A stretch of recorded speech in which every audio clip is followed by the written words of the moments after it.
We provide you the platform to turn your dreams into reality. Give wings to your aspirations with KR Mangalam University.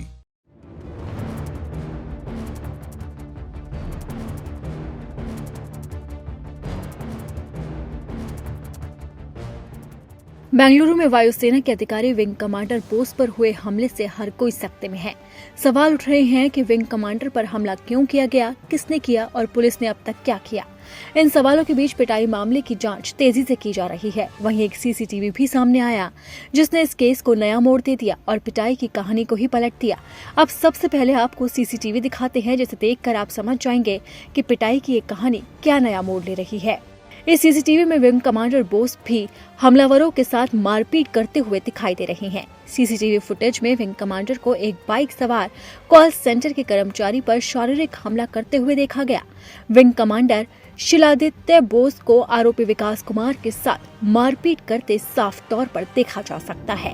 ये घटना 22 अप्रैल की सुबह tin factory junction के पास हुई, जब बोस और उनकी पत्नी एयरपोर्ट जा रहे थे। इससे पहले विंग कमांडर ने एक वीडियो शेयर किया था जिसमें वो खून से लथपथ दिख रहे थे। उन्होंने उस वीडियो में अपने ऊपर हमले का जिक्र करते हुए कहा था कि उनकी पत्नी के साथ भी बदसलूकी की गई।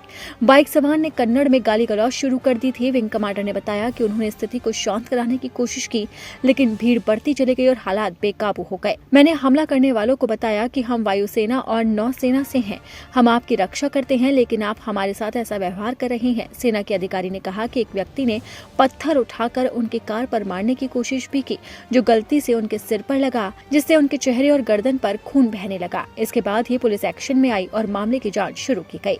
और अब इस जांच के बीच सीसीटीवी भी सामने आया जिसने कहानी में नया मोड़ ला दिया। इस सीसीटीवी को देखने के बाद पुलिस ने कहा कि इस वीडियो को देखने के बाद ये साफ कहा जा सकता है कि विंग कमांडर पर एक तरफा हमला नहीं हुआ था, वो भी मारपीट में शामिल रहे हैं। वहीं अब विंग कमांडर बोस पर केस दर्ज कर लिया गया। कॉल सेंटर के कर्मचारी की शिकायत के आधार पर पुलिस ने उनके खिलाफ एफआईआर दर्ज कर ली है। अब पुलिस ने क्या कुछ कहा वो भी आपको सुनाते हैं। I would like to make it very clear.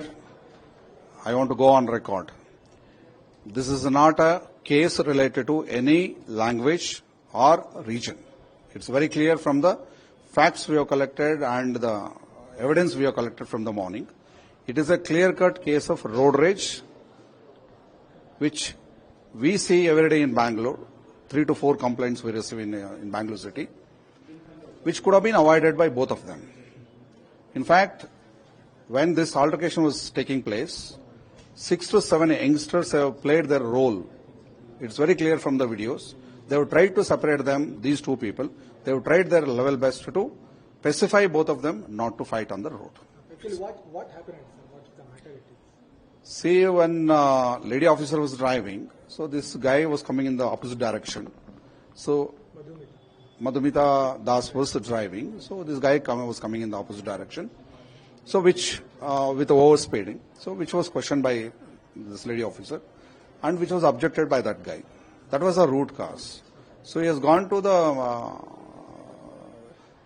male officer and he has told what madam is why she is questioning me. So that's how he has got out of the car, and both of them have got into the physical fight. That's all. How many arrested? Only one. Who is the what? Vikas Kumar is a guy who has been picked. So he works with an Betsol, a small company in Bangalore, as a call center team leader. So what is the next step from the police? No, we have done a preliminary investigation.